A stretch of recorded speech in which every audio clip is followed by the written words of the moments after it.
a sisterhood of the bottomless mimosa.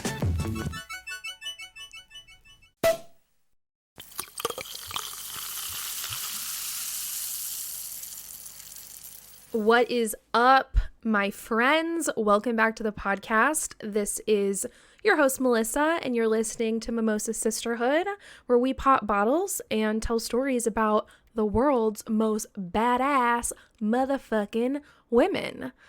I am over the moon about today's episode. We cover some really remarkable Mexican women in celebration of Mexican Independence Day, which is today.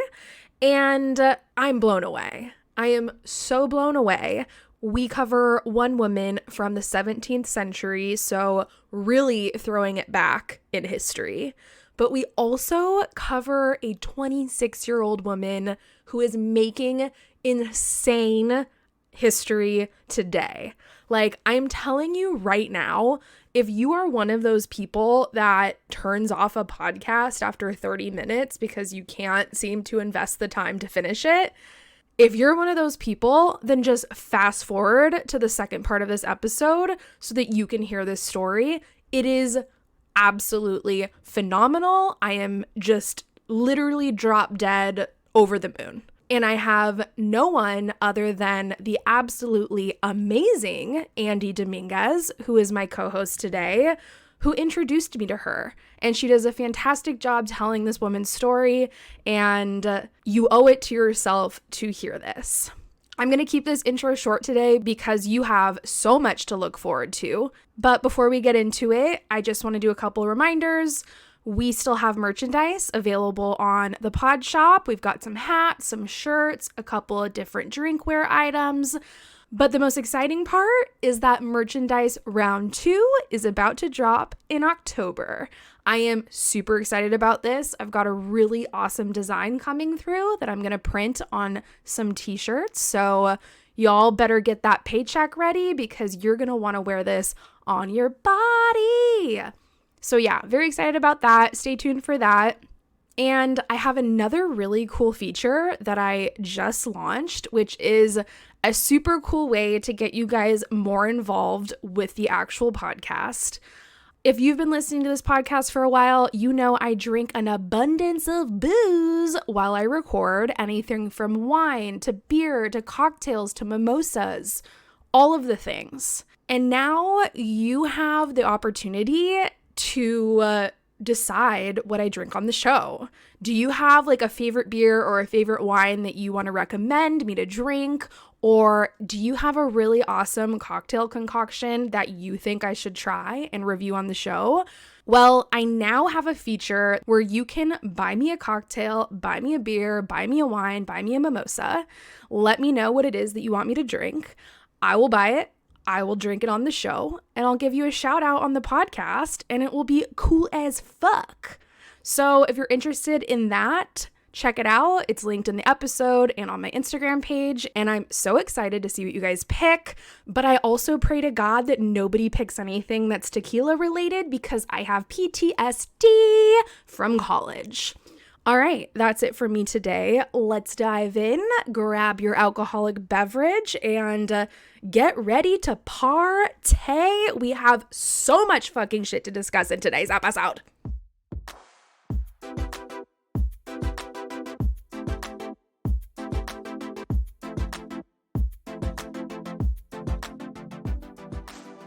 Hello, Andee. Welcome back to the pod. How's it going? Good. I'm so happy to be back.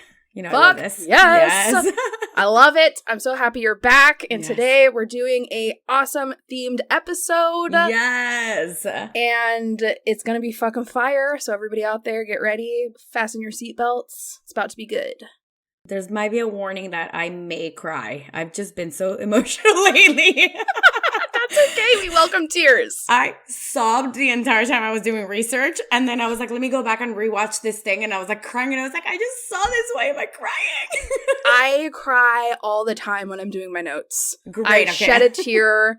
It's powerful. Yeah. It was like, I'm extra sensitive lately. Like, Okay, exactly. And I just need everybody out there listening to know Andee and I have 3,000 things we need to discuss, and none of it's getting edited. So if you have an issue with that, fast the fuck forward, because we got some fucking shit to discuss in this episode. I say tune in. This is interesting shit. God, where do we begin? Okay, I know where we're going to begin. We're going to begin with how the hell was your trip to Iceland? Oh my gosh. It was magic. So, I had all these expectations. At the end, a lot of shit went unplanned, and it was still fantastic. What a beautiful country. I cried watching a waterfall. It was a great waterfall, and I wasn't even in my itinerary at first. So I ended up going out of last minute changes, and I'm so lucky to be alive right now. And I cry. Great, fantastic country. Aside from their shitty weather, because it was summer and it was still very, very cold. So many things happen. One of the tours that I booked, which was snorkeling Silfra, which is a tectonic plates. So you're technically snorkeling between two continents because it's two different tectonic plates. And it's freezing cold water. And I was like, this is so cool. How many people can say they did this? So I booked that, and it's meet at the spot. And I didn't have a car or anything. So all my other tours, I was getting picked up in front of my hostel. Yeah. So I was like, fuck, I guess I'll rent a car?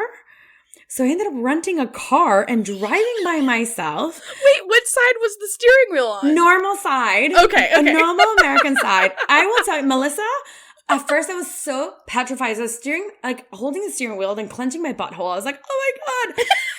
After 5 minutes, I was like, bitch, this is easier than New Jersey. So much easier than New Jersey. Anybody that's driven in upstate New York or New Jersey, this is piece of cake. So I had my little car. I was making sure I was going the speed limit, and it was very freeing. I felt very empowered. I would stop places because obviously I gave myself all of the time in the world to get to where I needed to be. I did the snorkeling thing. I nearly had an anxiety attack. I think all of us did, because they give you a dry suit, which is not a wetsuit. First, they give you a spacesuit kind of thing, very comfortable, warm. And I was like, this is great. And I was like, and they're like, fantastic. Now squeeze into this latex thing that squeezes you in.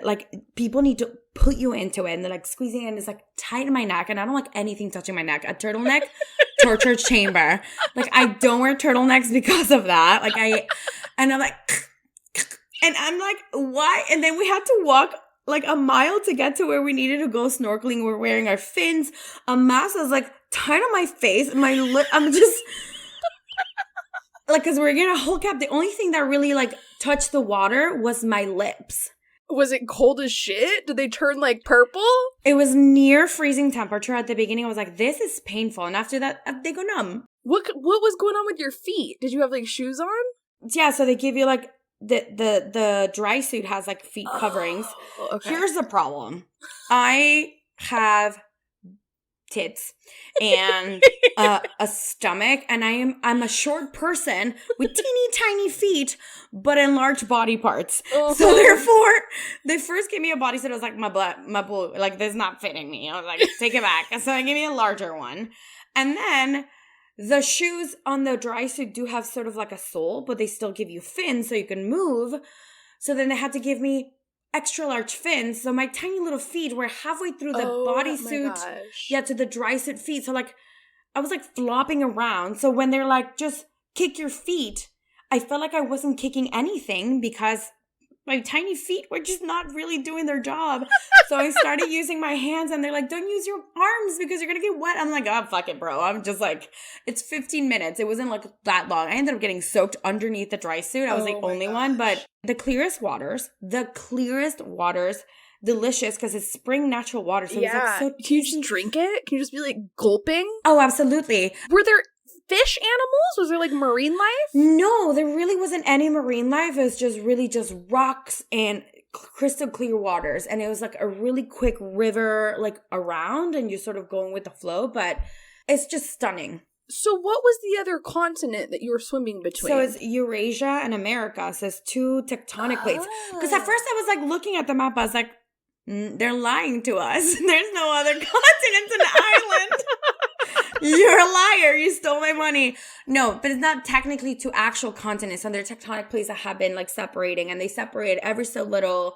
They told us like terrible at retaining information here, but they like separate every a little bit, and so you've got like your American tectonic plate, and you've got your Eurasian tectonic plate, and that's the national park where you've got all the tectonic plates there, and so you can do like a little quick snorkel. And I thought, I can tell people I did this. Like, this is insane. Yeah, like, that's so cool. The suit itself made me not want to do it, but I was like, just fucking bear with it. Breathe through your nose, out your mouth, like just meditate until you get into the water.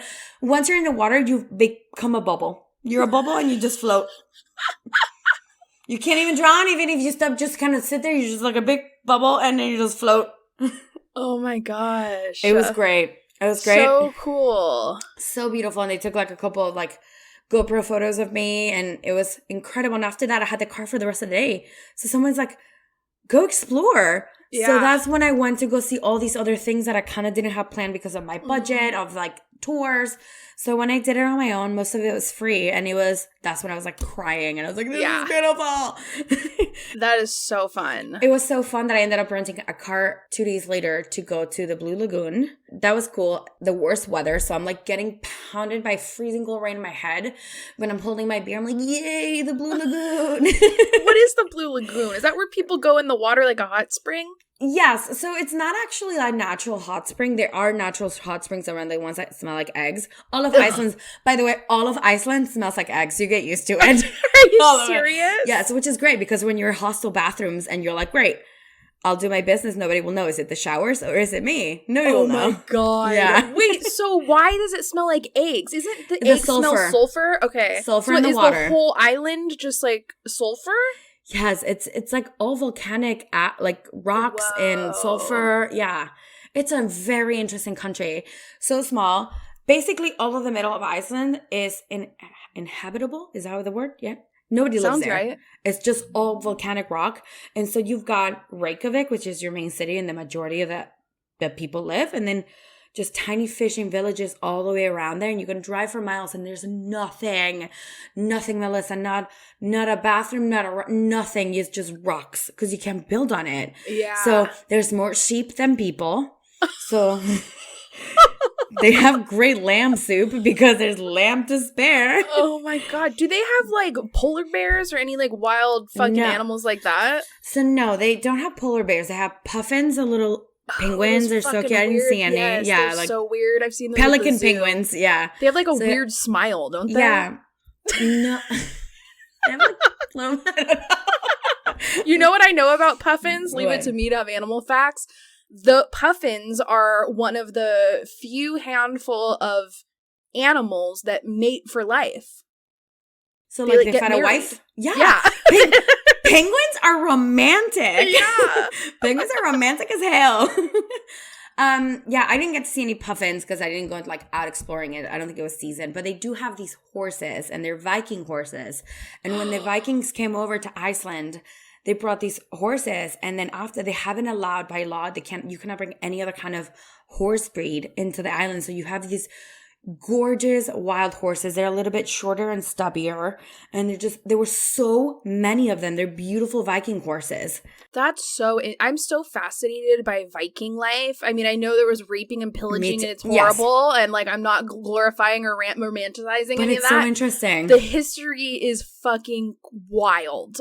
Yes, I think that's like the one class in my Western history class. I was like, tell me more, professor. Oh my God. I can't get enough Viking info. Mm-hmm. Did you just hear in the news how they found in England a coffin in the pond of a golf course that contained the remains of a 4,000-year-old man who also had a axe in there with him, which typically when people are buried with a weapon, it's because they were like a warrior of some type. And this weapon, they said, looks like it was made yesterday. It's been preserved for 4,000 years in this coffin, and it's made of some kind of material that would make us assume that this person was like of some royalty of sorts.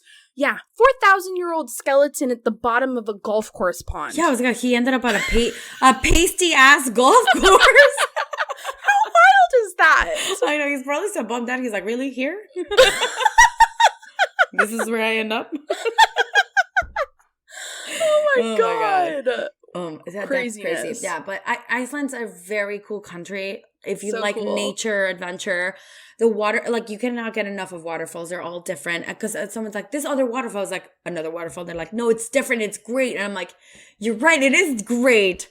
So how were they dealing with COVID? Was it like a paranoia meltdown out there? Was it people talking about it? Like, since they're a very small country, they can do this. So obviously I had to be vaccinated in order to enter the country. Showed my card and everything. Then after you pick up your bag, they gave you a COVID test. They literally shoved that shit up my brain and then down my throat. And she's like, open up. I'm like, I'm sorry, what? She goes, now down your throat. I'm like, bitch, what?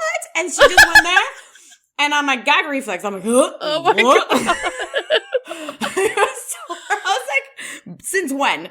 So they did that to test, and they tell you to download an app, or they're like, we'll email you your results.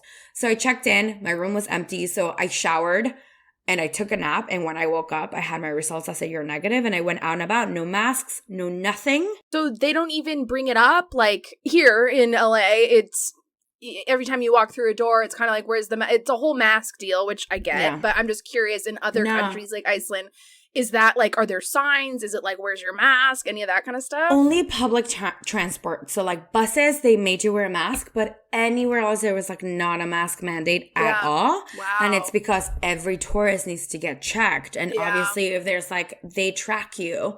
So you have everything and you come out positive, they're probably going to go grab you. Or just like, They're going to hunt you down. They're going to put you in the rocks in the middle of nowhere. God. So they really have kept at a minimum the cases. And beyond cases, deaths are low. Yeah. But they're very stylish. I'm like really into Scandinavian fashion.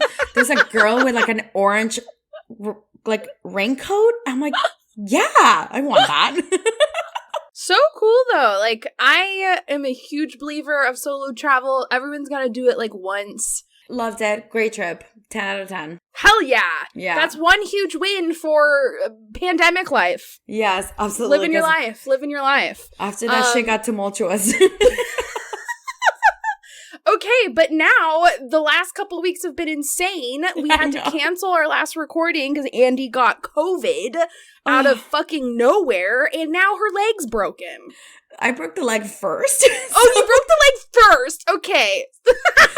Here's my luck. I get back to Iceland. I start a new job. Like I come back from Iceland. I put my 2 weeks. I start a new job, and I'm just kind of like go. I'm dog sitting here, there, and there, and there. And I'm walking one of the dogs that I'm dog sitting, and I ate shit in the middle of Upper West Side, New York. Nobody's helping me, and I'm just sitting on the ground like, I can't get up. I couldn't get up. I was like, I've fallen and I can't get up. Exactly. Where's your life alert? I didn't have my life alert. I ate crap. I was in front of a restaurant, and for like 5 minutes, no one helped me. This angel woman finally comes around. She's like, are you okay? I was like, thank you. No, I don't think so. I think I broke my foot. She's like, should I call 911? I was like, no. I was like, I'm in between jobs and insurance. No way. Also, I'm pretty sure it's like packed with COVID patients. I don't want to go to the fucking ER. No. I was like, no. I think I'm fine. I just live around the corner. And she's like, what should I do? I was like, can you help me walk to my apartment? And I guess she was having dinner with her boyfriend, straight up left him. Oh, and she's like, well, that's sweet. Yeah, so sweet. She's holding the dog. She's helping me care. She's like holding I'm holding onto her shoulder, and we like limped back to the apartment. She's like, do you need anything else? I was like, no, thank you. Her boyfriend, she's like, sorry, I gotta get this. He's calling me. I guess he's like, where did you go? Yeah, right. She's like, I'll be right there. Order me the lobster ravioli. And I'm like, this angel woman, I hope that's the best lobster ravioli. I know, right? Like, I don't know who she was. Like, I didn't have my phone. I was like, I wish I could have like paid her. Like, angel woman. I told her, just you're an angel. Good deeds. It'll come back to her. Yeah, I'm like, good things will happen to her. I hope he proposes over lobster ravioli. Like, I want nothing but the best for her. Yeah. So I was like in this stupid little scooter, stuck in my apartment because I have stairs. And after like week 3, my mom's like, why don't you just come here? I'm like, yeah, otherwise I'm going to commit murder. Like, I'm going to kill one of my roommates with my crutch. Like, I will shove it down his throat. So I came to Florida, and literally the day that I landed, a friend from New York was also here, like 4 best friends from high school. She's like, we'll pick you up. We'll do wine and cheese together. The 4 of us are vaccinated. We went to our friend's house who has 2 kids. We just had a very innocent wine and cheese. The next day, she's like, I have COVID. Fuck me. And so my mom and I got got COVID. And so Your mom got it? My mom I thought she got tested and was negative. Yes, and the next day she's like, I feel sick. I was like, oh, here we fucking go. So she took another test or just realized I've got it? At that point, I was like, why are we going to go pay for another test, Mom? I was like, we're here. Let's just quarantine together. Yeah. But she was okay? I know you got through it. How'd your mom? She was good? So the second that she's like, I don't feel well. She's like, gray. I was like, oh my gosh. So me and my sister started panicking. And my sister's like, there's this thing called monoclonal antibody. Is your sister like a nurse? She is. Okay. I'm like, do we have a genius sister? Or like, what's going on here? She's a nurse, and sometimes she's like, guys, I'm not a doctor, I'm a nurse. I was like, you know everything. Cure us. Right. Cure us, please. So she's a nurse, and my brother-in-law's an EMT firefighter. So they were like, there's this monoclonal thing happening in Florida. I guess since Delta hit so bad here, they were offering this for free now. So I was like, I made us appointments like that day, that Saturday. My mom was like, I don't feel well. I was like, we're going today. And it was 4 injections, 2 in the arms and 2 in your stomach. Dude.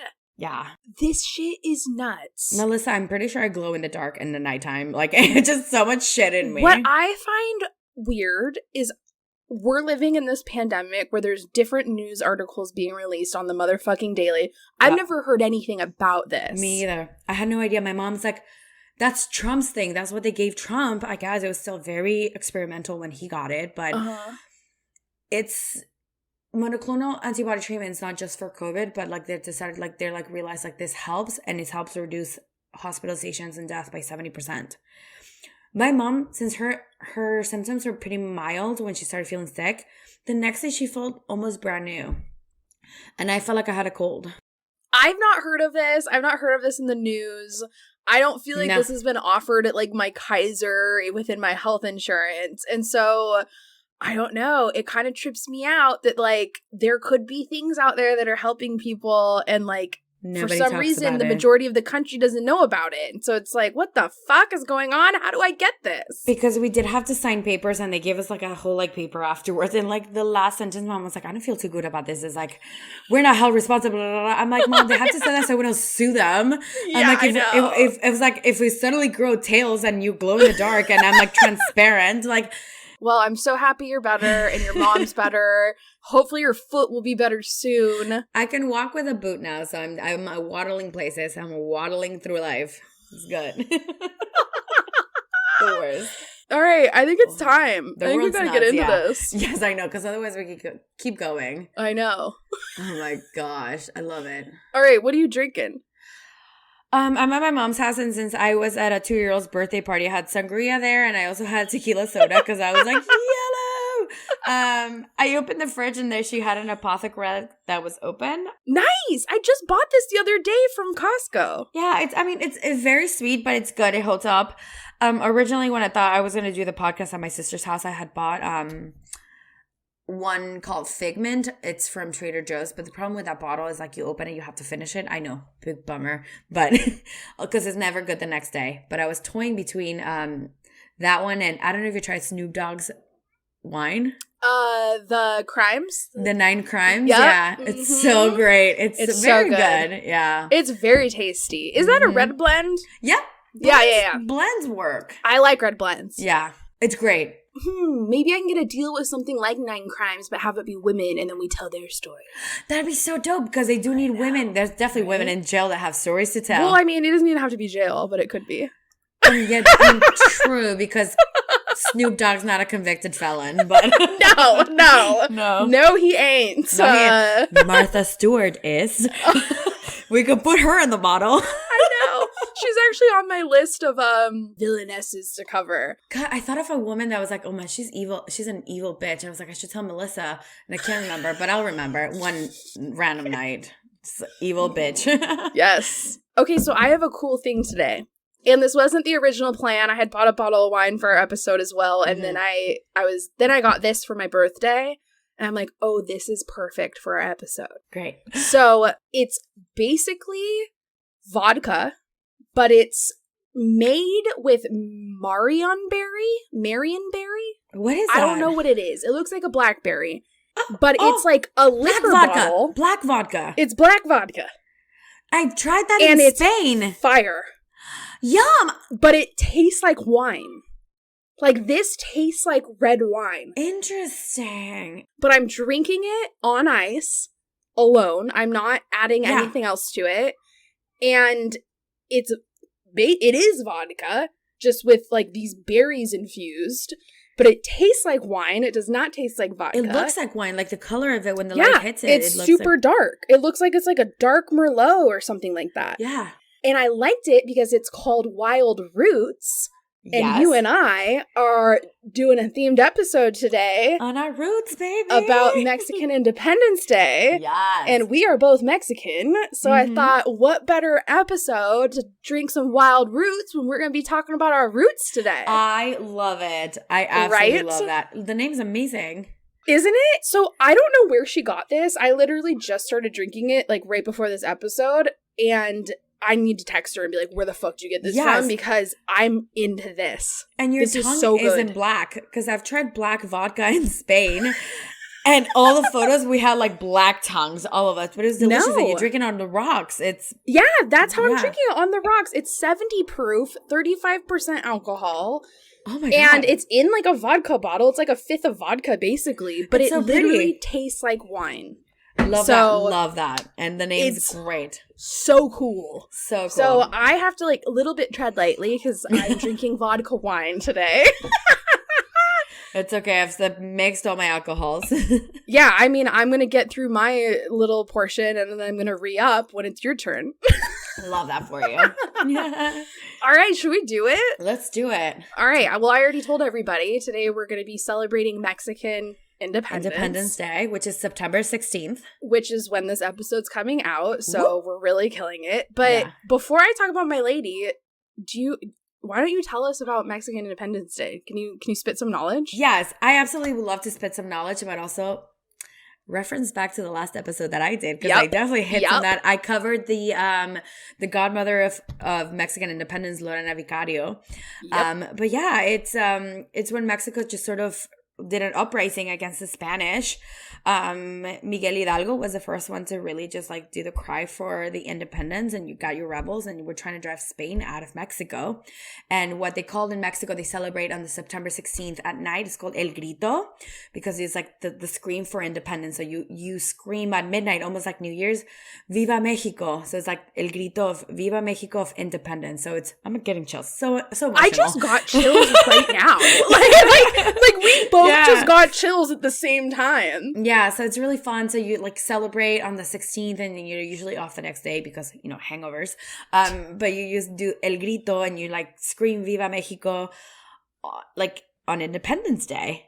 So cool. And obviously if you want all the details on Independence Day, I do cover Lorena Vicario, who was a very wealthy woman who went against all odds to go against and fight and become like an arms dealer to help all the resistance against Spain.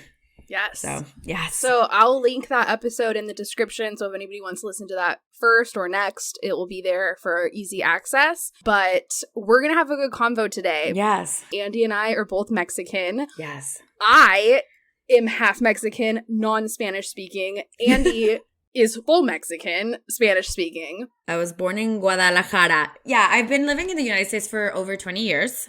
So I'm like la gringa. To all my Mexican family, my sisters and I were like las gringas.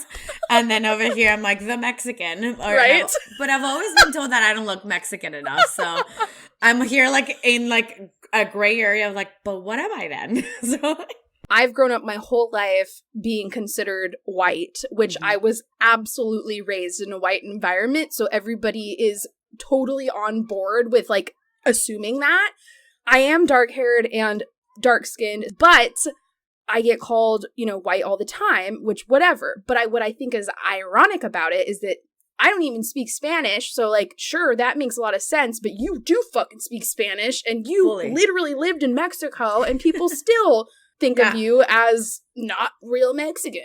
I've gone through the whole conversation like, but where are you from? And I was like, I'm Mexican. But where are your parents from? I was like, they're Mexican. But like, where are they from? I was like, fucking Mexico. Do you need me to spell it for you? I was like, ma'am, like, what? I was like, just say it. And they're like, you don't look Mexican. I was like, there we go.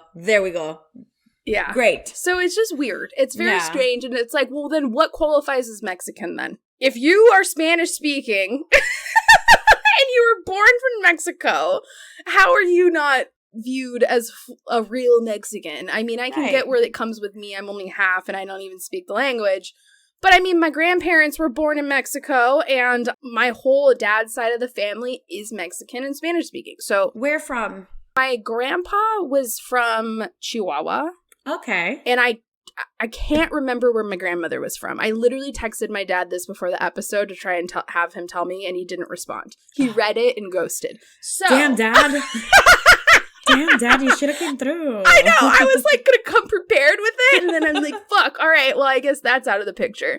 Okay, well, we know Grandpa, Chihuahua. Okay. Yeah, and the funny thing with my grandparents is my grandpa came from, like, a working class family. My grandmother didn't really. So they were kind of different class systems, and they married, and they ended up they married at 17, and they ended up living in Torrance, California, which is Los Angeles County. My grandmother had 3 children before the age of 21 years old, and she intentionally chose to not raise any of her children Spanish speaking because she didn't want them to experience any kind of racism or classism while they grew up. So my father, who's full-blown Mexican, does not speak Spanish. Therefore, none of his children were raised to speak Spanish either. Yeah, and I get it. Skull survival. But how ironic is it that in my generation, people are like, well, you're not a real Mexican because you don't speak Spanish. And it's like, well, guess what, motherfucker? My grandparents intentionally didn't raise my dad to speak Spanish because they didn't want people like you to fucking be racist towards him.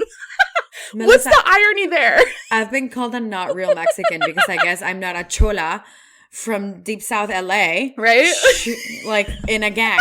I'm sorry, I don't Sharpie him. I was like, that's not real Mexican to me. Yeah. Obviously, a lot of my family has deep European roots, and that's why when people look Mexican, there's a lot of European in us. It is what it is. And you've got your indigenous groups and can you hear that? I could. Yeah. Okay, gotta close that window. They're having a good time, those kids. Good for them. It's summer. But yeah, there's a lot of European in our blood, so we don't look indigenous. There's not enough indigenous Mexican in us. And so therefore when you have the visualization of what a Mexican looks like, you got your indigenous people of dark hair. They're very short, they're very dark, they're very hairy. I was like, we're not. But when I trace back my roots, we're Mexican. Mm-hmm. And even though my grandfather lost a lot of our family history during the revolution, I don't really know much about my great-grandmother and everything. I know my great-grandfather from my mom's side lost a lot during the revolution, the Mexican Revolution, and they went living in poverty, etc. We're Mexican, and where are my cousins? They're in Mexico. And what do we do when I go to Mexico, visit family, and we're Mexican? And that's where we are. I have a blonde and blue-eyed cousin, but we're Mexican. Yeah. And I don't know what to tell people when they're like, you don't look Mexican. I was like, I am so sorry. I left my burro and my sombrero and my mustache at home. Right. Am I supposed to look like a fucking quesadilla with beans in it? I don't know.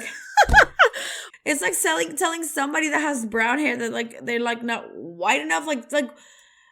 It just makes no sense on which it comes out of people so easily, rolls out of their tongue. I'm like, I know.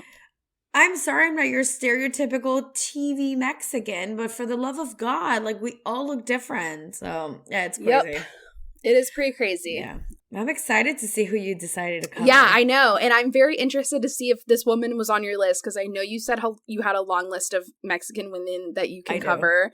So I'm curious if this woman's on your list. I looked her up. I found her closely related to Mexican culture. And she's a rebel, and I love a rebel. Oh my gosh. Also, before I get into it, I'm not going to pronounce most things correctly. So when I can't do the appropriate Spanish twang, I want you to correct me. I'll step up. Yeah, I'll step up. I got you. Because I'm going to say it, and then I want you to follow it up with the correct pronunciation. We're going to do our best. Okay, cool. Okay, so I am covering today Juana Inés de la Cruz. Yes! You heard of her? Yeah, I've definitely heard of her. Awesome. Yes. Okay, I'd never heard of her before, and I was reading her story, and I was like, oh shit, this woman's cool. Mm-hmm. So for everybody out there listening, she was a 17th century Mexican poet, nun, and scholar who became one of the most influential writers of the Spanish-American colonial period. I almost covered her last time. Did you? Yes, I was between her and another one, and then the Lorena. Oh my God. Okay, this is great. I love it. So her full name... Give it to me. Is long. Say it. Juana Inés de Asbaje y Ramírez de Santillana. Santana? Santillana. Santillana. Okay. Yeah. So that's her full name. She was born in 1651, San Miguel Napantla? Napantla? So the TLA is usually like a sound. I know it's hard. It's not very podcast friendly. So it's near Mexico City, if anybody needs, know exactly where it's at. And during this time period, 1651, Mexico had been a Spanish colony for over a century. And there was a very complex class system because of that. So her maternal grandparents, her mother's grandparents, were born in Spain, but her mother was born in Mexico, so she was considered Criolla, which basically meant that she was Mexican-born but a Spaniard. Mm-hmm. Criolla. Okay, perfect. Mm-hmm. So she was born out of wedlock, and her father was a Spanish military captain, and he fled the scene as soon as she was born. He's like, nope, not about that life, out of here. But luckily, her grandparents were pretty well off, so she was basically able to live a pretty good childhood living in their home with her mother, and I think she had 2 older sisters. So they lived comfortably with the grandparents. And during her childhood, straight from the bat, she was obsessed with being educated. She wanted knowledge, intellect. She wanted to know all of the motherfucking things. So she was often found like hiding out in her grandfather's library, reading his books, which was something that was absolutely forbidden to young girls during this time period. Mm-hmm. She was doing it anyway. And it's rumored or reported that at 3 years old, she had followed one of her sisters to school, snuck into the classroom, hid in the back so that she could listen in on what was happening at school so she could educate herself.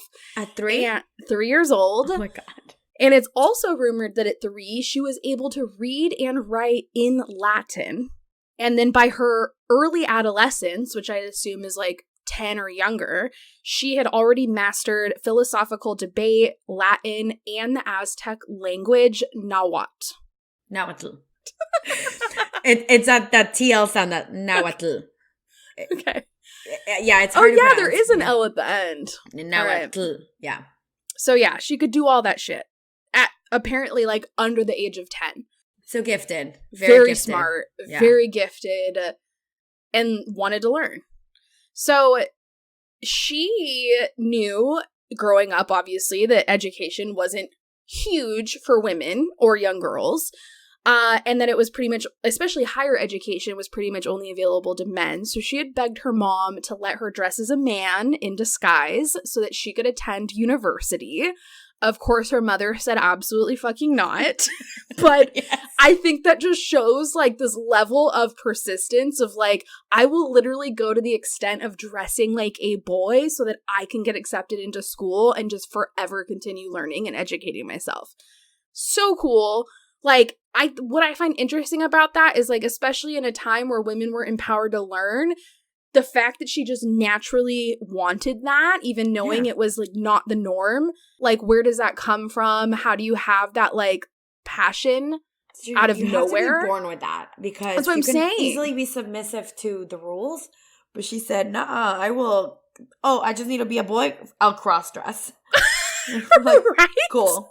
Yeah. Yeah. So she clearly just naturally knew. She was born with this drive of wanting to never stop learning. Mm-hmm. So, as we already said, she was super gifted, knew shit from 3 to 10 years old. So, news spread about how fucking smart this girl was. Like, it spread to Mexico City. It spread all over the place. People were talking about her. It ended up getting the attention of the royal court in Mexico City. So when she was 16 years old, the viceroy, Antonio Sebastian de Toledo, and his wife took her in as their lady-in-waiting. At first, I thought lady-in-waiting meant, like, you're a young girl that needs to be, like, married off to a guy. You're going to be our lady-in-waiting. I looked that up. That's not at all what it means. No. Like, how rude. They bring her in to marry her off. No, it basically means you're like a personal assistant to people of higher class than you. Mm-hmm. So she was like the personal assistant to the royal court. So while she was living there at the royal court, she spent all of her extra time writing plays, poems, and particularly with subject matters that like outraged the court and like everybody that found them. So her characters included like brave and clever female women, and she ended up writing a poem which became one of her most famous poems ever, Hombres de Cois, which translated to foolish men. Mm-hmm. Within this poem, she ends up accusing men of sexist double standards and for them behaving illogically by criticizing women. So, I mean, this girl was probably under the age of 20 at this time, and she was writing poems that were calling out men for sexist behavior and basically saying, like, stop criticizing women because when you do, you look like a fucking idiot. Mm-hmm. So this was very unusual. This was not normal. This was not something that girls were talking about or writing about, especially while living in the royal court. This was not a thing. So people were kind of like alarmed by this in general. And then she had another famous play that she had written called Primero Sueño, which was First Dream. And it was more of like a personal play that kind of like recounted her own feelings about life. And it was all about the soul's quest for knowledge. So obviously what we know she loves, she wants to be educated, she wants to be smart. And then in addition to these two, which were her most famous pieces, she also wrote a variety of dramas, comedies. She was very talented in music, and she studied music, like the theory of music and tuning. She also studied math and science, so it was everything. Everything that she could get her hands on and learn about, she did. So while she was living in the royal court and they were recognizing like, well, we already know she's smart as shit and now she's writing all these like scandalous ass plays and poems. Let's test her fucking knowledge. Oh my God. The viceroy called in like up to 40 theologians, jurists, philosophers, mathematicians, and poets, and created a big panel in the royal court of like the smartest people that he knew across multiple different categories of topics. And they were all brought to test Juana's knowledge. That's so petty. Right? Well, the most petty part about it is they didn't tell her this was happening. So she had no time to prepare. She had no time to like brush up on her like knowledge of certain things. Right. They threw her right into this panel and it was just like rapid fire questions. And it ranged from like a variety of things like science to literary subjects to math, like everything. Well, she clearly fucking aced it. Good for her. I don't even know my name under pressure, so good for her. Yeah, she's like, bitch, you don't got nothing on me. Yes. So she aced this freaking test, and obviously everybody was blown away and astonished. And her genius, or the rumors of her genius, like spread like rapid fire. It just went off. And she built this like huge reputation of herself of being this super famous, smart woman in the New World, or in New Spain. Because at the time, Spain was still New Spain, part of Mexico. So it was called New Spain. So, with this new status of her being queen of the fucking crop, she became admired by everybody, including lots of men. What a surprise. So she had a bunch of different marriage proposals coming in, and she declined all of them. Good for her. Every single one. In fact, she was so disgusted by the thought of men marrying her, of her being married, not because she was anti-man, really, or that she was disgusted by marriage. She was quoted to say in a statement, quote, that she had total disinclination to marriage and that her wish was to have no fixed occupation, which might curtail her freedom to study. So her thought process was like, I'm a woman. People just want to get me married and have babies and sit at home. She's like, that's the one thing that's going to prevent me from being smart, from continuing to learn and to have an education. So marriage to her was a huge roadblock in her doing what she was passionate about. That's why she didn't want to get married. Her whole thought process was like, what can I do to avoid marriage but continue to learn? Dun, so dun, at dun. This time, we're in like a very patriarchal society. There's no surprise there. And as I said, women were expected to just get married and have babies. But there was one select handful group of women that were able to get around this. And that, my friends, were nuns. There we Women go. of the church were able to avoid marriage, to continue living their lives independently, to continue getting education, studying, doing all the things, and to also like not have real jobs. Rent's paid. There was no like real like work that was happening. There's no real like manual labor or like any like, 9 to 5 going on. I just got pray a little, do your thing. Yeah. So she said, all right, I know what I'm going to do. And so at 20 years old, she entered the Rarámuri convent of Santa Paula, where she took on her new name, Sor Juana Inés de la Cruz. Mm-hmm. And it turned out that convent life was pretty fucking legit. She got her own apartment to live alone. Nice. She was able to have all of the time in the world to study and to write. She had the opportunity to teach music and drama to the young girls that went to the Santa Paula school. So she did all the things she wanted to do. And for years, while she was at this convent, she was considered like a very prized member of the church. She wrote so many dramas, comedies, philosophy, math, all the same things. And she became a huge proponent of music for the church. So she was like coordinating all the music in the church and all that. And during this whole time, she got a massive library of books. She was just like collecting all the books, just ingesting all this stuff. And she had this massive library of books that just like kept building and building and building over these years. And because it was so huge and full of such great literature, she was visited by so many prominent scholars because they like knew of her library and they wanted to come in and talk to her and see what she had. But the problem was that, again, this was a patriarchal society. She was a woman. She was way too fucking educated. Word was spreading, like, this woman is way too smart. She has way too much of an interest in education, like, probably a little bit more than God. She was, like, more... Absolutely. 100%. She was a little bit more heavily leaning towards studying than Jesus Christ. I mean, I'm sure she was a big advocate for the Lord, yeah. Mm-hmm. But she was also, knowing that with her status as a nun, she'd be able to continue learning, which was really her main priority. So it kind of got out in the world that, like, she's a little bit of a controversy. We're not sure how we feel about her. We don't know if she's a great nun or if she's a nun that's way too smart for what we planned nuns to be. So it kind of was just getting a little bit heated out in the church world.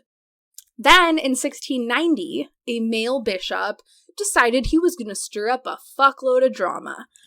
So he basically stole a piece of writing that she had written, and it was private. This was something she had in her own personal belongings that he somehow got his hands on, and her writing was criticizing a 40-year-old religious sermon that had been like written by some prestigious priest at some time or another. He found this writing, and he published it. That went out into the world, into the eyes of many, many people in Mexico, without her permission, obviously.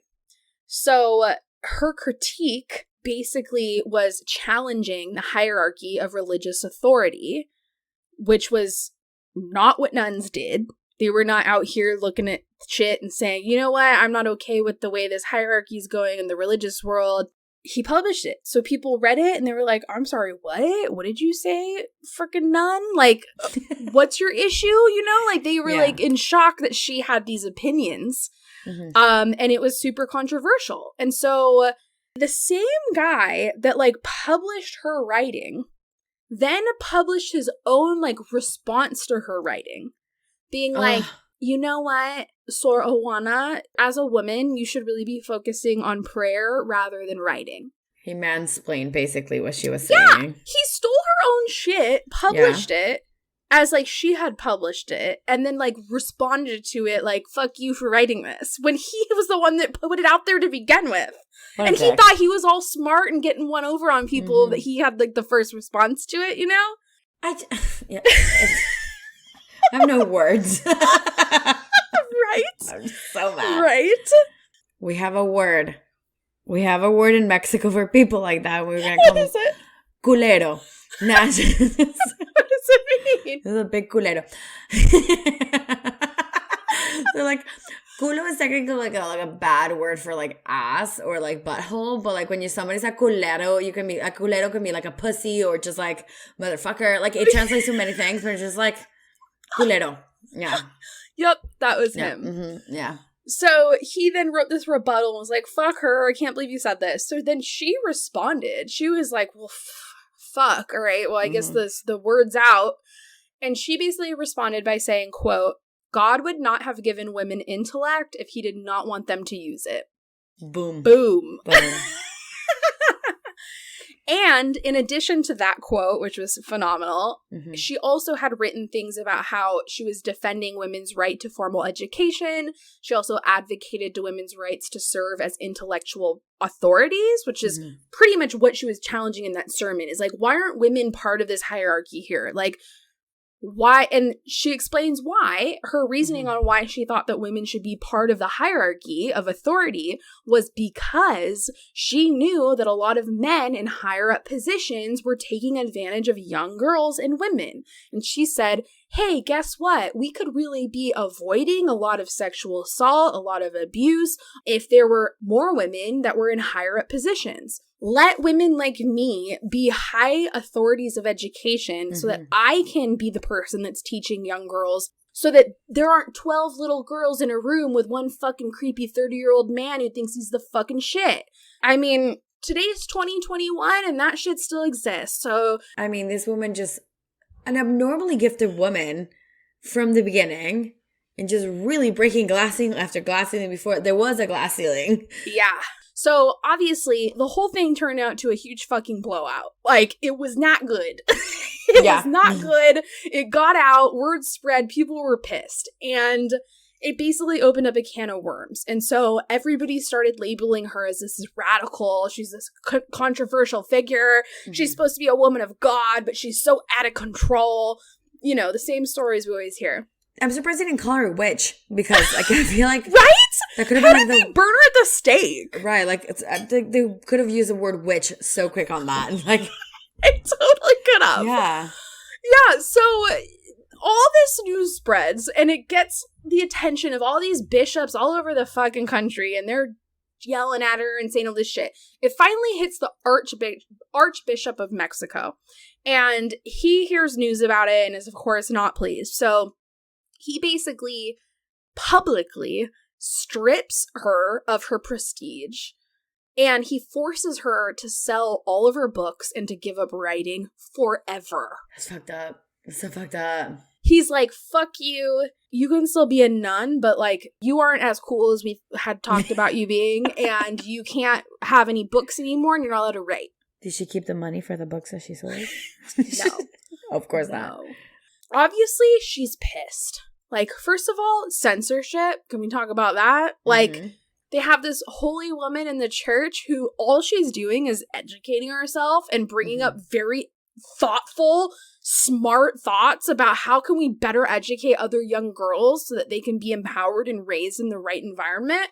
Every thought she has is on point. And like, the biggest response is you're a threat and you need to be censored. No one can hear this. So she was pissed, not happy. But at the same time, she was like, I'm not going to fucking leave the church.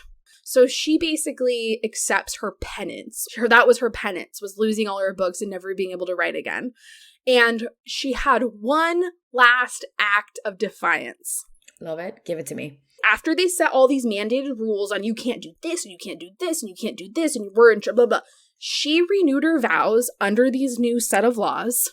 and she signed the document, her vows, cut her hand, dripped with blood, and signed the document, Yo la peor de todas. I, the worst of all women. La peor de todas. Yes. At first I was like, spell peor for me. Yo la peor de todas, the worst of all of them. Yeah. That's what she wrote. That's how she signed her second generation nunnery vows. That's why I'm surprised nobody called her a witch. Yeah, and she signed it herself. She's like, fine, sure, I'll take it. I'm the worst of all women. Cheers. Horrible to human her. being. Mm-hmm. So she ended up giving up her entire library, which amounted to 4,000 books. Oh my God. 4,000 books. And she also had to give up all of her musical instruments and all of her like scientific like theories that she'd written. Mm-hmm. And out of all of the stuff she got rid of and gave away, she had over 100 unpublished written pieces of work that she'd like written down somewhere but just hadn't been like published out into the world. And out of over 100 of those, there were only like a handful of them that survived over the years. That hurts. And those are kept as like a little booklet that's called The Complete Works of like Sor Juana. Mm-hmm. So that exists. But she ended up, obviously all this happened. She was like, what do I do now? So she threw herself into charity work, and she spent the remainder of her life just doing nun charity work. And then she ended up dying on April 17th, 1695. And she died while she was caring for the she died while caring for the sick nuns who had the plague. Oof. So she probably got the plague and then died. Oof. That's rough. But a couple cool things about after she died. So today, she stands as a national icon of Mexican identity. Absolutely. And she has been recognized as the first published feminist of the New World. Because she was the first person that publicly communicated that they believed women should have rights to education. They believe that women should be hierarchy of authority, all the things. And this was in the 1600s. Like, that's wild. Her story is so wild. That's wild. So wild. My uncle had told me to cover her, and I thought about covering her, and I kept talking back and forth. I was like, this was like first feminist of Mexico. Yeah. The mother of feminism in Mexico. A nun. Totally. Yeah. Just so incredibly smart. You know, she was kind of this defiant person, and I think it's interesting because I know Mexican culture, Catholicism, religion is a big thing. And the irony is that she got into that world not because she was this to fight the patriarchy. Love of God. She knew that was her only ticket to be a woman that was allowed to be educated. Absolutely. It wasn't for God. It was to fight the patriarchy because she just wanted to defy having to get married and become a wife, because that's what you did back then. It was to just continue being the intellect that she was born to be, because honestly, if you're that intelligent at 10 years old, you were born to be that. That was like her destiny, to be an intellect. So cool. So cool. And then in 1993, the Sor Juana Inés Services for Abused Women was established to pay homage to her for her just love of women in general. And this organization helps women survivors of domestic violence, which she would have absolutely advocated for. And then a couple years later in 1995, Sor Juana's name was inscribed in the gold on the Wall of Honor in the Mexican Congress. And her picture was put on the 200 peso bill. Hell yeah. And then she also got the 1,000 peso coin between 1988 to 1992. So ended up on the money, which we all know means you're big hot shot. Listen, that's one more woman that we have here. Right? So, I know. Mexico. Yeah. So cool. And then the other cool thing is that the town that she grew up in, San Miguel de Allende? No. Napantla? De Napantla. Yes, that one.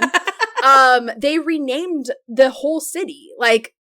So the town where she grew up was renamed in her honor of Nepantla de Sor Juana Inés de la Cruz. Yes, first of all, you said Napantla very well Did this I the second say time. good? Yeah, Okay, you good. said it so good. That's amazing. Nailed it. Nailed it. Yeah, that's amazing. So that's so fucking cool. And then Yeah. always to end on a quote, which I'm going to tell you right now, I read this like 3 times and was like, that shit is heavy. One of her best quotes, which like this will end up. She's an intellect. Like, she's got the good on quotes. my fucking forehead. She's got the good quotes.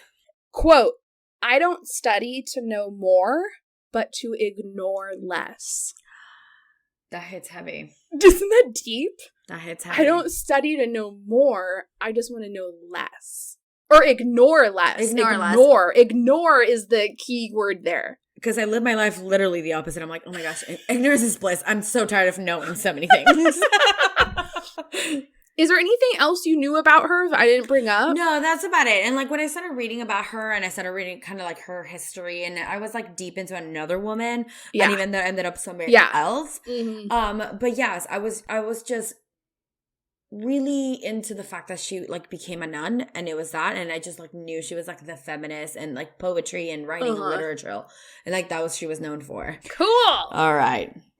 It was very good. So, oh my gosh. So my woman, I love that you covered somebody that was born in the 1600s because my woman is still alive today and she's actually very young. Yeah. What? So she's almost like, so when you covered Halima on the first episode that we ever did together, so she's like still so young, right? And so I chose her after my sister recommended her, and shout out to my nurse sister that I've mentioned so many times today. What's her name? We've yet to hear her name. Fernanda. Hi, Fernanda. Maria Fernanda Dominguez. She's at her birthday is actually the day after this episode airs. Oh, so cool. So I thought it would be great. I picked it. I was like, oh my gosh, she's gonna be so happy that I'm gonna pick her. She told me about her, and then I started researching, and I was like, I'm telling you, I was crying. So if I start getting choked up, this woman just like moved me. I've had enough black vodka that I might just cry with you. I've been drinking, I feel like, for a week straight and haven't stopped. Just it's a little bit drunk for a while. A little bit. I'm on vacation. Not really, but I am. So today I will be covering somebody very young, but like despite their young age, they have been getting lots of media attention and just have been groundbreaking in a way. I am covering an ultra marathoner. Her name is Lorena Ramírez. And you know, before we begin, the difference between a marathoner and ultra marathoner. So it's ultra marathon, sometimes called an ultra distance. Ultra running is any foot race longer than traditional marathon length of 42.195 kilometers. So 26 miles. Anything beyond 26 miles is an ultra marathon. Okay, so under 26 miles is a regular marathon? 26 and under is a marathon. So like and the then New York Marathon, is an ultra marathon. Okay, I got it. And they can go from 50 kilometers to 100 to like crazy fucking distances. Like these people are special. But okay, you know what? I just applied or signed up for my first 5K? Yeah, 5K. Good for you. That I'm going to do in November. And that's 3 miles. And I'm struggling. The only time you'll see me running is because someone's chasing me and I'm running for my life. I don't run. I don't like having to train for 3 miles. And that's like a real thing. You have to. It's hard. I walked a 5K. And I was like, this sucks. I mean, technically I might end up walking portions of it, but I'm going to train to try and run the whole thing. Yeah. Good for you. Good for you. I don't run. My excuse is that I have bad knees, but quite frankly, I just don't like it. There's no sports bra good enough that can convince me to run. Running's the worst thing on earth. Absolutely. I had to be chased. But anyways, let's get into my woman, Lorena Ramírez. She was born in 1995.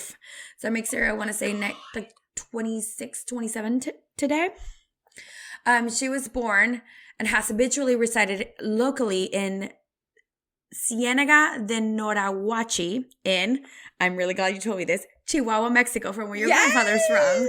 Yes. So when you told me, I got really happy. So for those who don't know, Chihuahua is in northwestern Mexico. So it's a very mountainy region of northern Mexico. Lorena is a Tarahumara, or also called Rarámuri. They're a group of indigenous people living in Chihuahua. Rarámuri means light feet or those who run fast. Lorena grew up poor and pretty secluded in the mountains of Chihuahua with her family.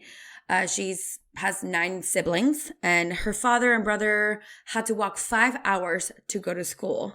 Whoa. They walked 5 hours? 5 hours to go to school. They lived in a really secluded area. There's no neighbors. There's nothing. So they just really only hung out with themselves.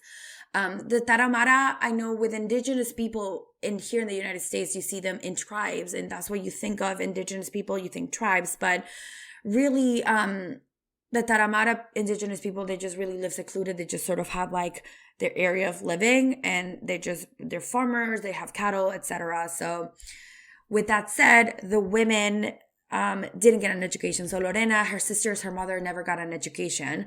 So her father, her brothers, they speak Spanish and they can read and write, but Lorena cannot. So she speaks the native Tarahumara language.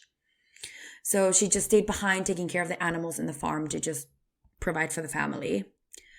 So Lorena comes from a family of runners, being Tarahumara. So her grandfather, her father, her brothers, all runners. And it's no surprise because as of decades ago, physiological tests found out that when the Tarahumara or the Rarámuri run long distances, their blood pressure actually falls and their heart rate remains a steady 130 beats per minute. So they are physically made to walk and run long distance. So their body sort of almost creates this endurance for them to be able to run long distance. So wait, why is that? Because of the climate of which they live in?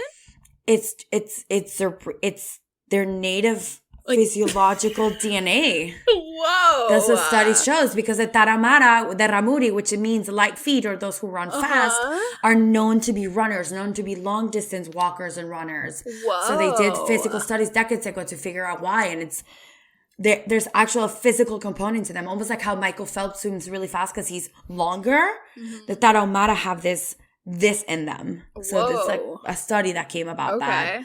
Yeah.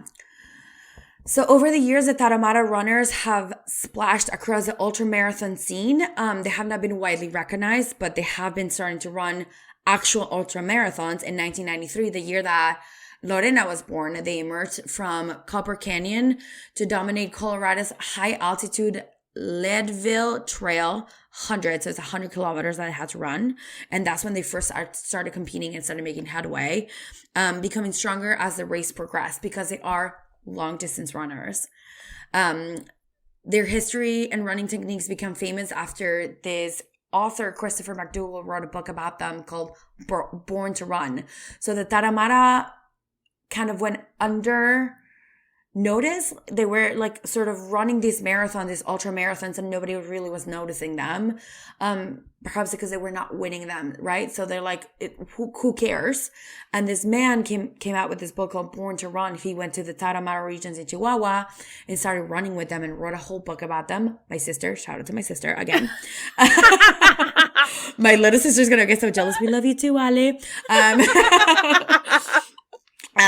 She told me about it. She's like, it's one of the best books if you're a runner to read. And so I'm going to give it a read. It just sounds fantastic. So he kind of put the Tarahumara runners on the map. So Lorena joined her father and brothers to run in marathons, and she ran her first 10K at the age of 17. And she has a very shy demeanor. In most interviews, in most photographs, you see her very shy. She doesn't smile. She just kind of keeps to herself. But her brother says she's a very determined runner. So in April 2017, she was only 22 years old. Ramírez, Lorena, won the Ultra Trail Cerro Rojo, a 50K in Puebla, in Mexico. She defeated over 500 runners from 12 different countries. And here's the kick about Lorena, what made her gain massive headlines. She ran it without wearing any professional gear. She actually ran 50K. 50K is about 32 miles. She ran in a traditional Rarámuri skirt and huaraches, which are sandals made out of recycled rubber. What? She won it in sandals and a dress. Did she, like, intentionally wear those things? Like, what's the, like, premise behind that? Melissa, when I say she grew up poor, it's the level of poverty is they made their own skirts, and the Rarámuri, the Tarahumara, they have their own way of dressing. So they have very beautiful, very bright dresses with a lot of ruffles and these skirts and these tops. And so she had no other shoes. She grew up wearing these huaraches, these sandals, and walking 10 kilometers to just go get food or, bring the cattle. It's also a way of hunting, but they call it like, God, I forgot the word, but like they just basically chase animals until they get tired because they outrun the animals and they get tired, and that's how they hunt.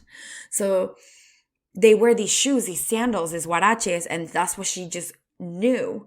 So when the Tarahumaras, most of them run barefoot through rocks and all these like gravel shit or with their sandals. So she ran it in a skirt and with sandals without any professional gear out of 500 runners with all their professional gear from 12 different countries. And she came first place in the women's division. That is insane. Insane. So not long after that, she became the first Tarahumara woman to compete in a European ultra. With her inaugural attempt at the Blue Trail, the second highest race in Europe, she had never traveled outside of Mexico nor seen the ocean. So she's in Europe running, and then just like halfway through, she was in Mount Tiede, the tallest peak in Spain. Her knees gave out because they hurt too much, so she dropped out of that race in Spain. But this was the first time she ever traveled out of Mexico, and she had seen the ocean. Whoa. Well, she's still running in the sandals? Yeah. Oh, wait. It gets better. Oh, my God. So a year later, after she had to drop out in 2018 because her knees hurt, she's like decided to get back on there. She was the second woman to cross the line in that 100K, that's 62 miles, ultra marathon of Los Cañones in her home state in Chihuahua. She ran it in 12 hours and 44 minutes. Wait, how long was this? 62 miles. Oh my God. 100K. You're running a 5K. I'm running a 5K. You're running a 5K. 100K. She ran 100K in 62 sandals. 62 miles? Mm-hmm. That's insane. Basically, from where I live to get to Brooklyn is like 3 miles. And I would never walk to Brooklyn. Yeah. Mm-hmm. Wow. Okay, wait, quick question. Yeah. So if she was in all these races, so these races, I'm guessing, aren't like sponsored, or are other athletes that she's competing against like big league people, or like who's racing in this? Because I would assume at this level, people would have some kind of sponsorship, like certain like Nike, whoever. So with marathons, you either pay and raise money to enter. Enter a lottery like the New York Marathon or the Boston Marathon. You also have to enter a lottery or get invited to run. After she made headways the first time that she won that 50K and she was in the podium in skirts, people started getting attention of Lorena and just like who she was. So they started inviting her to run everywhere across the world, including Japan. Wow. They're inviting her to run because she's covering media attention. So like despite her not even being able to read and write, there's people calling out her name, taking photos with her. This poor girl's so shy, she doesn't even smile in photos. They're asking her for an autograph, and she can barely write her name because she had never learned how to read or write. She became a national sensation after a photo of her on the podium was like in a Facebook group, and it just went viral. It went viral, and it like caught national media attention. She was only 22 years old when she first won. And she said in an interview, I started off slow because she's not fast. She actually doesn't thrive in shorter races because she's not fast. She has endurance. She has a Tarahumara blood that gives her endurance for long distance. So when people start getting tired, that's when she can surpass them. Oh, that's so crazy. Yes. So she actually places better in ultra marathons versus a regular marathon or a shorter race. Whoa. that's such a concept. Yes. She started getting such national media attention. She's been covered by the BBC, and Vogue Mexico did a beautiful spread on her. There's beautiful photos of her on the internet. And then most recently, Netflix created a 30-minute short documentary following her life and what it was like to be a runner. And it's on Netflix, and it's absolutely beautiful. And they're interviewing, she's talking in her native language. They just show where she's running in this like mountains that are deeper than like the Grand Canyon, just going to get food and just running with her family. Oh my God, I just looked up a picture of her. Stunning, right? Yeah. Stunning. And I cried so much. I mean, that's so crazy. Her clothes and her mother, like her and her mother made her clothes, and she has her skirts, and she said, she's like, sometimes I do wear shorts underneath my skirt, but people expect me not to run in a skirt, so I will always run in my skirt, and I feel comfortable. I'm looking at a photo of her literally running in like a headscarf and an entire like ankle length dress with flats. Mm-hmm. Yeah, those are her huaraches. Oh my God. Yeah. So brands such as Nike started sending her sneakers, and she has a ton of sneakers. And when she got them, she said, I'm probably not going to wear them because usually the people that wear them are usually behind me.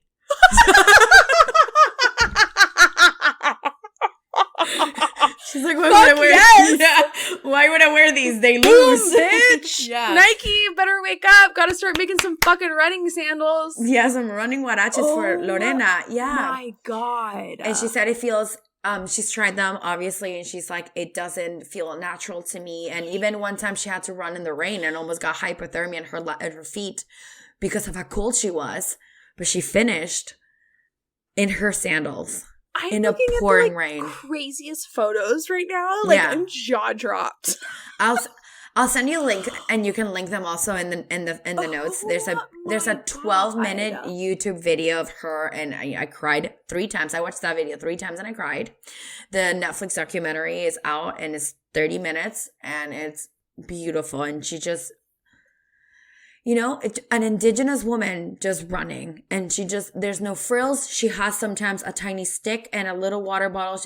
Most people carry snacks and water bottles and hydration vests. And she says, I'll just try to get whatever I catch on the way, and you see people cheering her, and they're like, you go, Lorena, you got this. And she's running, and she says that she usually feels pain in the longer marathons, but she can live through it, and she just feels good running. So wild. Yeah. Wild. So wild. And despite gaining so much media and attention, and you do win money if you do win first, it is very small amount of money, about 6,000 pesos. I would say it's probably like $300, so a little bit less. But she still continues to live a humble life in the mountains with her family. She still tends to the cattle and makes her own clothes with her mother. The Tarahumara, they eat pinole, which is this like corn meal type of drink, I want to say, but it's almost, they use it almost like a protein powder, so they do it for energy, so that's to help them. She still lives her traditional ways, doesn't speak any Spanish, and her brothers just take care of her. And her brother in an interview asked her, was like, would you move to another state now that you're so famous? She's like, no, I would miss home too much. Yeah. Oh yeah. My God, what wild reality. Yeah. So Lorena doesn't have much of a history, but what I found absolutely incredible that she, against all, she said, this is not my nature. My father did it. My grandfather did it. My brothers did it. I'm going to go ahead and do it. And she's continuing to win and place really high in all her ultra marathons. She says that her dream is to go to Mont Blanc and run there. I think she's trying to strive for a marathon that's 166 kilometers. So that's her next big victory. So right now at 26 years old, she's still continuing to run in her sandals, in her dress. So she, even though Nike and people are giving her gifts, she's like, nah, I'm sticking to the roots and I'm doing what I know. Yes, but you know what I find fucked up, and I read about this, like Tarahumara is still like kind of like under. So nobody's sponsoring her. They're like gifting her things. Just giving her things, yeah. So she is living in this small home in the mountains with no plumbing, and she has 1 million medals and all these Nike shoes that live in a trash bag for her because she just doesn't use them. And she said she would love to be sponsored once. So because once you're sponsored, you make money. And this would be a great way for her and her family to almost like elevate themselves. But she's not sponsored. Nike, they just send her gifts, shoes. And they because the whole gimmick is she's running on sandals. But they're like, what if she ran in my sneakers next? Yeah. No one cares about that. Yeah, and there is a photograph of Lorena running in actual sneakers, and she says she didn't like it and she did not place well. Yeah. So she said, the people that run in sneakers usually place behind me, so she's going to continue running in her sneakers. And they run through trails. They're not running through just the pavement. They're running through trails. So she's running through rocks, up and down mountains, and she's in a skirt. I'm literally looking at a photo of her in an orange gown, hopping rocks. Gown? Yeah. Mm-hmm. She's jumping like cliff rocks. Yeah. Okay, can we like raise money for her? Melissa, I would love to. Oh my God. I'm like, love to. How can we get like a thing going where everybody can contribute a little bit of money and we can help her like whatever the hell she's got to do? Whatever she needs for. Yeah, here's money. Like do what you need. What the fuck? Yeah. This is crazy. And she's young, you can see. And one of the things that I've noticed, she has a really shy demeanor. Every time she smiles, she would look down. And it's very much traditional in just like, women don't go to school. None of her sisters, none of her mom, they don't speak English. They don't speak Spanish. They don't write. They don't read. They don't speak Spanish? They don't speak Spanish. They speak the native language of Tarahumara. Okay. Because they never went to school. I don't know if you know this, but like how different are those languages? Like, are they so drastic? Like, are they extremely polar opposite languages, or do they have like certain like vocabulary that might tie in or like intersect? So I know the Mexican Spanish has a lot of roots in Nahuatl, which is like the Aztec native tongue. Yeah, what I was just talking about in my last story. Yeah. Tarahumara, when I was looking at all her interview videos, I couldn't really pick up any words she was saying except for numbers. Okay. So it is drastically different. And she also talks in a very low demeanor, low voice, but it doesn't enunciate. So it is very different. Her brother does speak Spanish and is always around. She said that she just like wants to stick around being with her brother, just sort of like a companion, and he runs with her. But she's the start of the show. Whoa. Yeah. This is so wild. Yeah. Like, I have so many thoughts, so many feelings. One thing I'm wondering is, like, I've never heard of her before. Mm-hmm. That doesn't mean that I know everything in the world. I've never come across her before. How did your sister come across this story? Or did you know of her before your sister introduced her? Like, how did your sister come into this? Do you know? I did not. My sister is a runner. She likes to run. Is she? She's run some small marathons. I think she did a triathlon. She's never done an ultra marathon or a long distance runs, but she likes to run. She's the most athletic, I want to say, out of all of us. And she read this book about a Tarahumara reader, and then she came across this Netflix documentary. Wow. And actually, when she mentioned her to me, my aunt said, "Oh, very current. She's very current." And at first I sort of dismissed her because I'm like, she's too young. Yeah. But when I really because there's really not much else about her. But she's been covered, like I said, there's profiles about her on REI, Vogue Mexico, the BBC, there's Netflix. The very famous Mexican actor, he's been on, I don't know, like what American thinks he's done, Gael Garcia Bernal. He's the one that executive produced this very short documentary. It's like 30 minutes. But there's a spotlight on her now because she's winning things. And she's continuing. She's like been invited to across the world. A woman that didn't even go to school is now traveling to Spain to compete in ultramarathons where people prepare for years. They train for years. You're training for your 5K. You're training for your 5K, and for her, it's naturally in her blood. And like I said, this guy was about Christopher McDougall said in Born to Run, actually went to Mexico and spent time with the Tarahumaras and like learn about them and sort of put them on the map, because people didn't really we know about the Tarahumaras, and you kind of know in Mexico there's like all these indigenous groups, right? But like I had no idea they were long distance runners and that they knew how to run barefoot or in sandals. And funny enough, Zac Efron's brother, his name's Dylan. I know. Zac Efron has a brother who is equally pretty on the face. Wait, what's his name? I gotta look him up. Dylan Efron. He's actually great. He's a great follow on Instagram because he's a very active dude. Lives out in California. Is he? Oh, yeah. He's very cute. He's very cute. I think I prefer him to Zac, actually. He's a little bit taller, too. So Dylan Efron actually spent some time in Mexico while I was following him, and he actually spent some time with the Tarahumaras, learning how to run either barefoot or with sandals on and just kind of like training because he's a very athletic dude and he does rock climbing and surfing. He does like the ice cold waters, like just a very nature active dude. And so he spent some time with the Tarahumaras running in the hills of Chihuahua. That is wild. The whole thing has me like starstruck. Yeah, I that's why I was like crying so much because I'm like, this is a beautiful story of a woman that really, there's nothing, she didn't go to school. She didn't go to school, right? So it's like, there's, what else is there for her? She isn't, you know, when you hear about athletes, you hear about people training since they were 4 years old, you know? Like, they've been at the fucking, with the instructors, and we're paying millions of dollars, and you don't go to school, you're homeschooled now, so you can be this athlete. Like, the norm is, in our society, is when we think of an athlete, somebody that's trained their whole lives. She's been alone, running in the fucking cliffs of Mexico. Like, what? Yeah. And sandals. It's in her family, it's in her nature, and it's in her blood, but the men always competed. None of, like...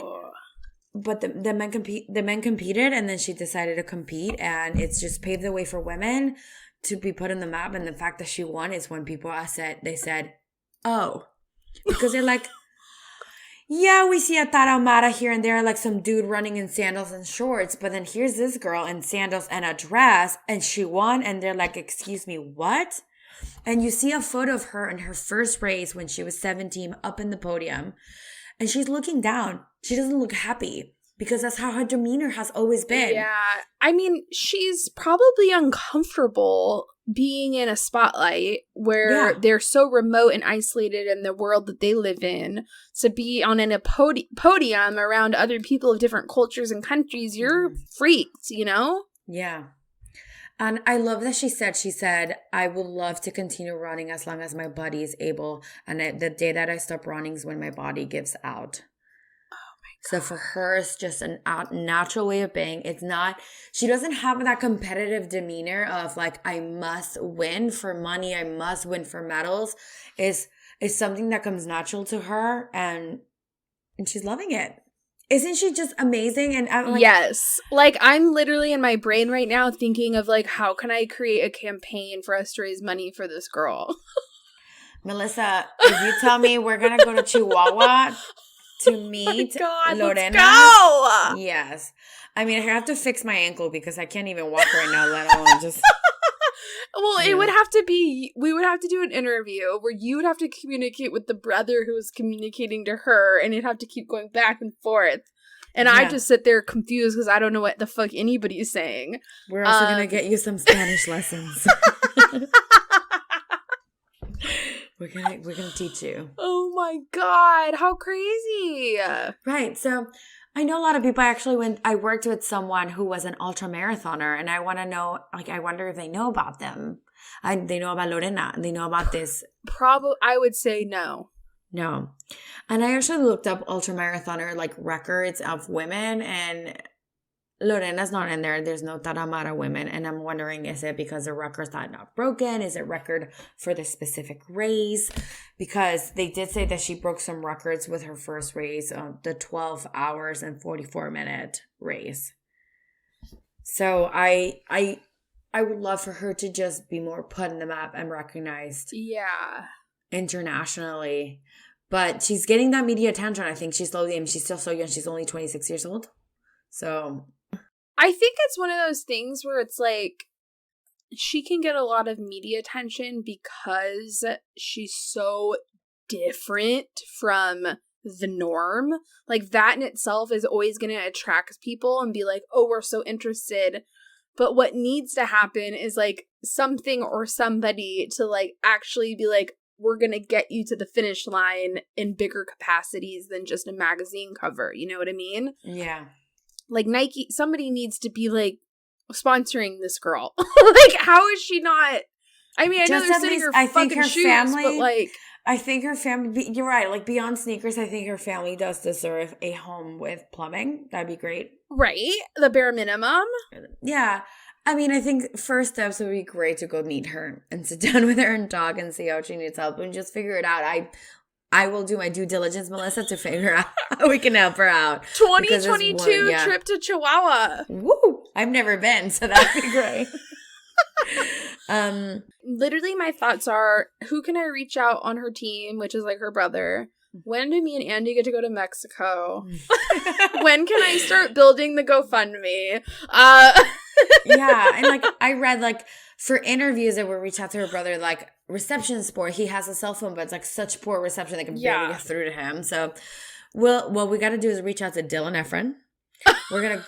He's got the resources and the money because he also like helps film and he's like good with filmography and all this stuff. I'll reach out to Dylan Efron. Dylan, he lives in your state, so okay. Let me draft up a responsible email. I'll send it to him tonight. Dear Dylan Efron, if you and your brother, because my mom wants me to marry Zac Efron. Well, also Zac Efron have you seen his show where he goes to all over the world? Of course, I watched it with my mom. As my mom was like, I want you to marry Zac Efron. I was like, Mom, me too. Dude, I liked that show. I loved it. And the season 2's coming out soon. Oh, is it? I absolutely loved it. He went to Iceland. Oh, I told my mom, he's like, are you going to do what Zac Efron did? Yeah. Oh my God. Oh my God. We've done it. We've really done it. What a fucking night. We've had an evening. Yeah. We've had an evening. Covered a woman from the 16th century and a woman from this century. Like, it's crazy. What fucking great group of women to cover for Mexican Independence Day. I mean, Mexican women are so badass. There's so many. They're like, honestly, like when I asked, I thought I would get like 2 to 3. And I was like, this list is so long. We have everything. We have actresses and activists, revolutionary women, fighters from as far as the 16th century to today, runners, everything, photographers, artists. I'm like, fuck yeah, man. Fuck yeah. I was like, we got to put them on the map beyond Frida Kahlo, who's amazing. We've got to let people know that Mexican women are badass. Dude, I feel like I got to call Zac Efron's brother. Yeah. Not Nike, because like, fuck them. I need to find like a different, like a female-backed brand. Like, who's our girl-backed shoe brand? But like, fuck shoes. Just like even an outfit. Like, it doesn't even... Oh my gosh, yes. I have one. It's called... Girlfriend Collective? Yes. Oh, we should... All right. Yes. Zac Efron's brother, Girlfriend Collective. I'm going to send him an email. I'm going to link the episode in. Be like, at this point in the episode, you can hear the story. We're starting a campaign. Who's in? Also, if you want to support the podcast, that's great. And if you want to sponsor, we love Girlfriend By the way, Collective. I'm running a 3K in November. But I love their leggings. Dude, I've never had their leggings, but I got one of their bras in a Stitch Fix, and it was amazing. A beautiful brand. I love their stuff. Okay, literally, I'm gonna send the campaign email. I'm just like gonna copy you. So please do. Please do. Amen. All right. Thanks, guys. Oh, that's great. That's all you got from us. 3 hours later. That's it. That's it. Yeah. Thank you guys so much for tuning into that amazing episode featuring some iconic Mexican women. I really hope that you enjoyed it. And if you can think of 2 people that would really, really enjoy learning about these women and their amazing inspirational lives, send this podcast episode to them. Word of mouth recommendations is one of the best ways that you can support this show. And it helps us find people out there in the world that don't know we exist, but would really like to join the party. Don't forget to subscribe to the podcast on your favorite podcast player so you can receive new episodes the moment that they drop. And if you haven't yet, please consider leaving us a 5-star rating and a review on Apple Podcasts. Your super kind words and stars make a huge impact in the success and the future of this podcast. All right, guys, thank you again for listening, and I'll see you next week. Bye.